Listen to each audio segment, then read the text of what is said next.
বাংলাদেশে মানবাধিকার পরিস্থিতি স্থিতিশীল, তবে উদ্বেগ আছে বলে জানিয়েছে মার্কিন যুক্তরাষ্ট্র। মার্কিন বার্ষিক মানবাধিকার প্রতিবেদনে আরও বলা হয়েছে, হাসিনা শাসনামলে ছাত্রলীগ বিভিন্ন সংস্থার সদস্যদের অপরাধের বিচারের আওতায় এনেছে অন্তর্বর্তী সরকার।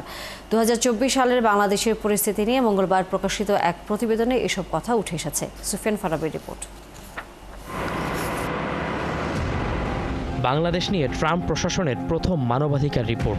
দীর্ঘ 31 পৃষ্ঠার রিপোর্ট জুড়ে তুলে ধরা হয়েছে স্বৈরাচার শেখ হাসিনার মানবাধিকার হরণকারী অপরাধসহ জুলাই অভ্যুত্থানে গুম খুনের তথ্য। ফ্যালকন অ্যালুমিনিয়াম মাল্টিলেয়ার অ্যানোডাইজড হওয়ায় সম্পূর্ণ স্ক্র্যাচ প্রুফ। Falcon aluminium. নিষিদ্ধ ছাত্রলীগ, আওয়ামী লীগের সাথে তৎকালীন সরকারি বিভিন্ন বাহিনীর সদস্যরা গুম, খুন, অপহরণের সাথে জড়িত ছিল। সুনির্দিষ্ট গুম ও বিনা বিচারে আটকের কথাও জানানো হয়েছে ওই প্রতিবেদনে। বলা হয়েছে, এখনও অনেক গুমের শিকার ব্যক্তি তাদের পরিবারের কাছে ফেরত আসেনি। এমনকি জুলাই আন্দোলনের সময় দেশের পাশাপাশি প্রবাসী বাংলাদেশিদেরও নির্যাতন করে হাসিনা সরকার। আমিরাতে 57 বাংলাদেশকে গ্রেপ্তারের পর কোনো ধরনের পদক্ষেপ নেয়নি শেখ হাসিনা সরকার। আন্তর্জাতিকভাবে ছাত্রলীগ এবং যুবলীগ এদের যে অপরাধী কর্মকাণ্ড, এটা কিন্তু আন্তর্জাতিকভাবে নথিভুক্ত হয়ে গেল। কাজে বাংলাদেশ সরকার এবং এর পক্ষে একটা সুযোগ সৃষ্টি হয়েছে। এখন কিছু করলেও যে বাইরে থেকে এরা এমন কোনো কিছু সাপোর্ট পাবে না।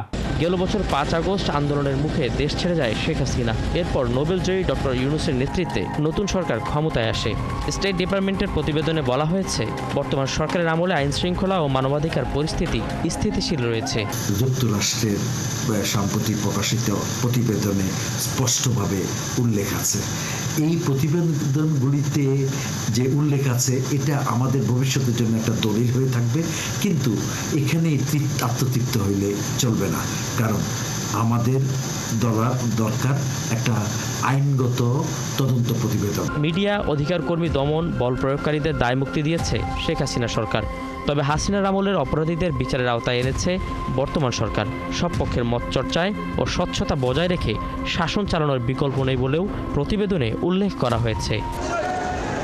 সুফিয়ান ফারাবি, 71, ঢাকা।